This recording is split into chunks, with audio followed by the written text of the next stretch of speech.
A very good morning once again, and thank you for staying tuned to Sunrise at Sea this beautiful Monday, the 28th of March 2022. Welcome to the segment of Our Views, where we have candid conversations. My name is Agi Oase, and joining me at the center of the conversation that we are going to have today are my colleagues Sarah Apollo and Siobhan Alma. Good morning, ladies.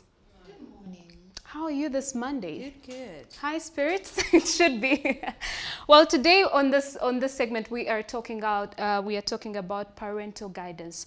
And to start with, parental guidance means a program that requires parents, adults to provide guidance for their viewership of children or of tender ages. Now, to backtrack a little bit, if you were born in the 90s, just like myself and so many other millennials, we didn't have phones, we didn't have, actually we are very restricted about what we watch on TV and when we get to watch TV.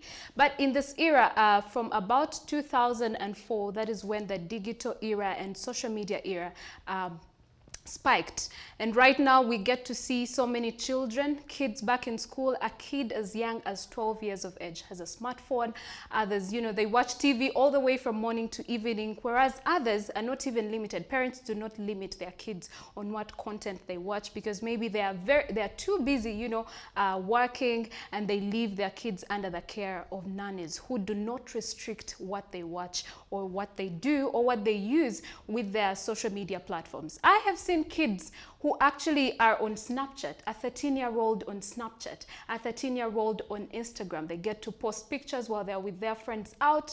Others go to the extent of, posting their relationships and how they relate with their boyfriends at 13 years of age. Well, we didn't do that back in the day, but it happens to be the trend now. And of course, it has its negative impacts on the upbringing of children. But today we ask the question, how can parents help in the upbringing of their children in this digital era? How can they do it well? And also we are going to talk about the impacts of social media in this digital era. First of all, I'll highlight something that you said. Like you said, it is a trend now.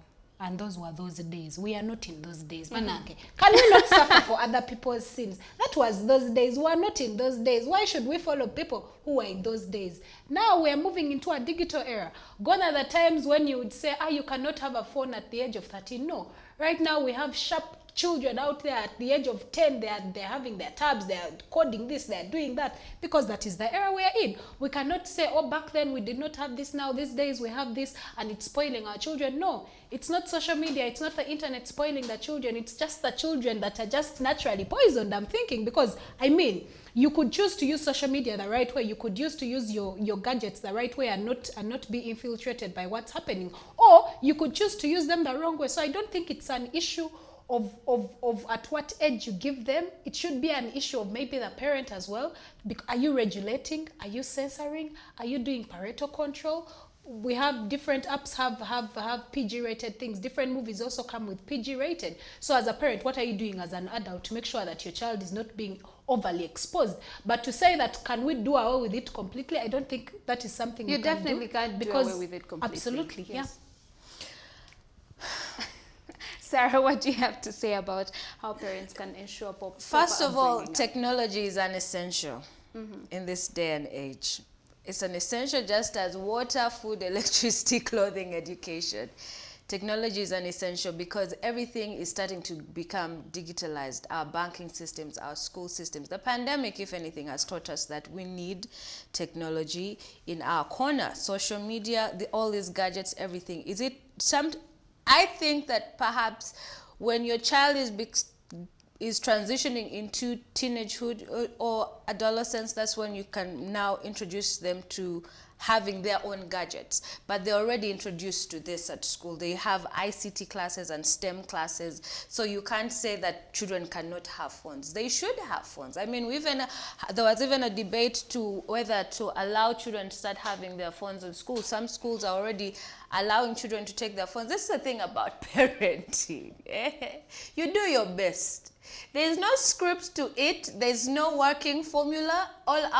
Everybody, we do what we can as parents and hope that your children will grow up to be responsible individuals or or individuals with common sense. As a parent, that is all you can do. All you can do is hope with everything that you give them, whether you regulate their social media, whether you stalk them, or I don't know, block some sites or what. All you have to do is just hope that your child is going to do the right thing. I think what parents should do is just be open to conversation. If your child stumbles upon pornography, have a conversation about it. Do not be in a rush to tell them, don't do that, don't look at that, don't see that. Have a conversation with them and explain to them and let them understand why such content can be dangerous to them or how it can affect them. Social media, have the conversation with your children to say that don't post everything, because you are making yourself vulnerable to predators, stalkers, pedophiles, and all this. I think as parents, one thing that parents don't do is that they never tell the children the danger of these things. It's always stopping at no, and do not question me because I'm a parent and I said so. Have in-depth conversations about these things with your children and give them live examples, because the examples of the dangers of these things on the internet. So see, do a whole PowerPoint presentation if you have to, but at the end of the day, all you can do is hope. Pray and hope. Pray and hope. Well, that your child is actually going to, take in this information and do the right thing. Because if you restrict sites at home, child is going to go to the neighbor's home where there is open access or whatever and still visit the sites. Do you get what I mean? Well, I think it shouldn't only fall on the side of parents. Maybe also let parents when they go to the schools where their children are studying, because we have seen back in the day there was an incident at Green Hill Academy where there were uncensored literature in the library. Yes, exactly. And that is coming on the side of the institution, because at the end of the day, my kid is not reading these books from home. They are finding them at the school.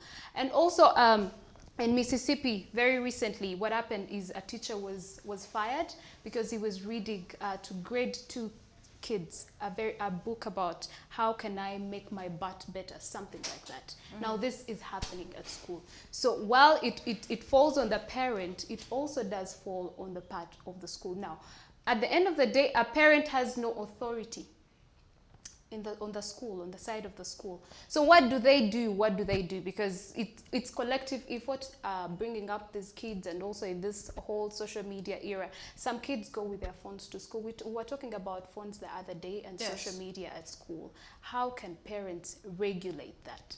But I mean, I'm sorry to burst your bubble, but it might not be an issue of the institution. It may not be an issue of a parent. Like Sarah highlighted, at the end of the day, as a parent, you can only do so much. You will not police your child for the rest of their life. And trust me, they may not have access to whatever it is that could defile them or pollute their minds at school or at home, but they'll find it from someone else. That is the thing about parenting, and that is the thing about being a teenager and a child, is that when a child's mind is made up on exploring or adventuring something, there is just so little that you can do. He will push or she will push until she might not hear it from me, she may not hear it from school, she may not see it from the TV, but he or she will find a way of getting it. So at the end of the day, word of advice: commit your children to God, because at this rate where the world and this generation is going, there is not a lot you can do. Just commit your child to God, as they say, put into God's hands and leave the rest to me. Because how about the truth of the matter is that you're not going to continue policing your child. You will not constantly put PG, then you constantly block website, then you'll even say, I take them to a Christian school. How many Christian schools are just Christian by their name and they don't even have ethical values? So commit your children to God. That is the best you can do. How about you do your part as a parent? That is what I'm Let's say saying. regulate them back at home. Tell them you're supposed to use the phone between this and this time, or you're not supposed to watch this and this kind of TV shows. How about you do your part as a parent besides praying? Because praying is not enough. Regulating this the is time your does not child. help. This is your child. So if you commit him into God's hands, at the end of the day, even the Bible says God helps those who help themselves. So if you that's as a not parent actually in the do Bible. not put, well, No, but that is not okay, in the maybe, but you Bible. have heard It it is before. just a phrase but that you is have being heard it used. before. So if you do not put your effort as a parent in raising your kid and you say, you know what, I commit That is everything why I've into said, as a God's parent, hands. you do what you can do and you leave the rest unto God. Because it's not even about regulating the hours. If a child wants to access nude pictures and all, they don't have to wait for late in the night. Even during day, those things are on sites. So it's not about regulating the time. It doesn't make sense. You regulate And where they go to. this is the thing. This is the thing about us human beings. When we find a block, a roadblock in the way, we are going to find a way to reroute and go around that Yep. that roadblock. And that's so in human nature. even if you put restrictions, say on the internet or this or that, your child is going to find a way to hack the system. Well, all I'm saying is that have open conversations with your children about any content or material that they may come across that may trigger their curiosity, as opposed to shutting it down. Even at school, and I think it's very important that children, I mean, our school curriculum should now include not just the ICT, the practical of how to create websites and all this information, but they should have conversations around social media itself, its dangers, its importance, how it can aid you, how it can help you, how, you know, all this, like have a thorough, in-depth conversation about it, the importance about regulating what you read or what you take in and what you believe, how to fact find or fact check some of the content that you come across. Like, there is so much right now, and there's nothing that we can do to stop this evolution that we're going through right now. Our parents raised us the best way they know how. And many of their parenting styles, they copied from how their parents taught them. Mm-hmm. Do you understand? And now we, this generation of parents, are copying and are implementing styles that we learned from our parents. I was born in the 80s. That means I was raised in a parenting style where technology was not there. Mm-hmm. I had told my son that growing up there were no phones. He was like, you are telling lies. I told him there was a time when TVs were not yet invented. He's like, Mommy, you have lied right now. We literally had to sit down and I had to take him through the evolution of technology, telling him that this is what the first telephone looked like, this is what the first TV looked like until now. So our children are curious and there's so much information around them. Even when somebody tells them something, they're quick to go and make a Google search and see. So there's so much and there's so little we can do to stop them from finding out. So all you have to do, listen, you will hide your gadgets and say, okay, this is the phone. Now, after 6 p.m., no telephones. Mm-hmm. How sure are you your child has not saved up with the allowance you give them to get a second phone? Why would your child have a phone this that is you the have thing. not authorized them to Listen, have? we all grew up doing things that we were not supposed to do. Mm-hmm. Why? Because our curiosity triggered us to do those things. So I'm not saying that children should do these things, but I'm saying these things happen. These things can happen. Your children, we block our parents from viewing our status updates because of the rubbish that we post there. Do you understand? Yeah. So you can't say that your mom is asking, oh, okay, so now why is she posting content that I would not approve? See, the thing is that we are in two different generations. Mm-hmm. Us talking about sexuality today or talking about memes that, are very cynical and very sarcastic, it's probably not conversations that our parents would be comfortable having with us, but the conversations that we are comfortable about having, and these are conversations that affect us every day. So my mom may not be comfortable seeing with a huge number of content I post, but I am posting that because those are conversations in my circle. Same thing with our children, are in a completely different generation than we are. Conversations that affect them, we probably cannot relate. So that is the thing. It could be content, it could be another gadget, it could be whatever the case may be. Children are going to go around you. Children know more than we think that we do, and we should give them, and we always underestimate them. But this is the thing, what I'm saying. For me, my point is have open conversation. Welcome it. Your child comes across, you find them watching porn, talk to them about it, because our teenagers are entering, because teenagers are getting into a place where they're now in puberty, they're now adolescents, they have urges, they want to understand what is going on. Things are going to trigger them, so do not castigate them or make them feel bad for being curious about the things.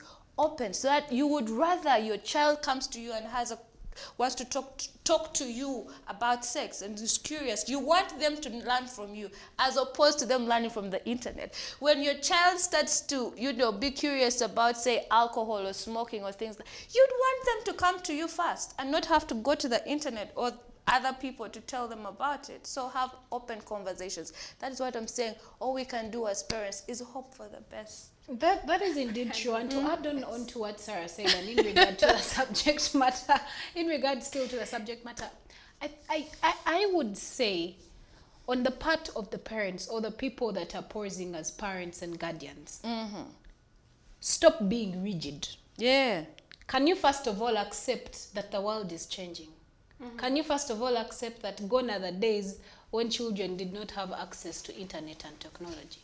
Just because for you in your time you used to walk from Kampala to Mengo, I mean, I'm just looking at the distance, and you became something in life like that, that doesn't mean I should also be guaranteed to suffer, because there are parents who will come out and say, but we did not have that in our time and we survived. Yes, you survived, but for us we shall not. It's a different time and era. It is a different time and era. Stop being rigid, accept the fact that things have changed and come to terms with it. You see, if parents and guardians and all these people in high institutions of learning keep burying their heads in the sand, it's time for you to wake up and smell the coffee. Gone are the days, and get to accept that this is reality. So after you accept the reality, then you're able to work upon it. If you do not accept that times are changing, you're going to constantly be frustrated about what is wrong. That's why you find people saying, parents say, what is wrong with today's generation? For us and out, my friend, this is our generation. You lived yours. Allow us to live ours. Is it by force? And this is the thing about parenting styles. There's a different parenting style for every child. So my child may not adhere to the same parenting style as your child does. So it's very important for parents to please understand your child and apply what is more effective to the child. You could even have 4 children or 5 children, and not all of them adhere to the same parenting style. There are 4 different parenting styles. There's the permissive parenting style. This one is child-driven. It rarely gives or enforces rules, and it over-indulges the child to avoid conflict. That means you have a bestie kind of relationship with your child. There's the other one. It's the authoritative style. This one solves problems together with your child, sets clear rules and expectations. Of course, there's open communication and natural consequences. So you tell your child, if you overindulge in social media, these are going to be the consequences. And you have to understand that with consequences, if you've lay in the bed that you have made for yourself. You understand? And then there's the other one that is neglectful, where parents are uninvolved and absent, and provides little nurture and guidance. These ones are leaving their children to just live for. Okay, and then the last one is authoritarian. This is parent-driven, strict rules and punishment, one-way communication, and all of us can relate to this because this is how we were raised, authoritarian. Mommy says, this and this, don't do this, don't do it. And she puts the fear of God in you. Well, now these are some of the ways that you can actually start a conversation with your child about what material they consume online. Now, first of all, as soon as a child starts to use the internet, you should begin to talk about what they might find there, help them understand that sometimes they may come across things that they'd prefer not to see, or that you'd prefer they didn't see. Try to have these conversations regularly. Just like Sarah said, you need to have those conversations with your child. And the second one, you can it's about explaining age limits and age inappropriate sites. Now, of course, definitely many sites have a minimum age limit of 13, which includes websites like YouTube and Facebook. Explain to your child that age limits are there to help protect protect them from unsuitable content. Yeah. And the other one, talk to other parents and the school as well. Ask other parents and your child's school what sort of rules they are following and what they recommend. And also the next one, be calm and reassuring. Let your child know they can talk to you or a trusted adult if they come across anything that upsets them online. But the first person should be you. Yeah. Let your child be very free to talk to you about what they see online, and freely. Do not intimidate them, because the moment you intimidate a child, then they'll be very afraid of you. And the next one, encourage critical thinking. Help them think about why they like doing certain activities online to start to build their critical thinking. And then talk about what is fake and what is real. Show them that not everything they see online is true, and to check other sources if something appears too good to be true. Yeah. And you can also use storybooks to start conversations. You can go away from the phones and use the storybooks as well. Start talking about online safety as soon as they get online. Using stories to introduce the topic can make it easier to spark a conversation. Talk about positive ways to use technology. Show that you understand the important role of technology and the internet play in their lives. And we did post this this question on our social media, and we got some reactions. Essential Worker says that limit the time your child is allowed on the internet, and always talk to them about the dangers related to the internet. That includes costs, addiction to games, computer viruses, privacy violation, among others. Frost DJ 256 says parents should go digital too, so that kids can feel they are on the same page. Well, that is what we had for you in this segment of our views this morning, but do not go anywhere, because Sunrise at Sea continues.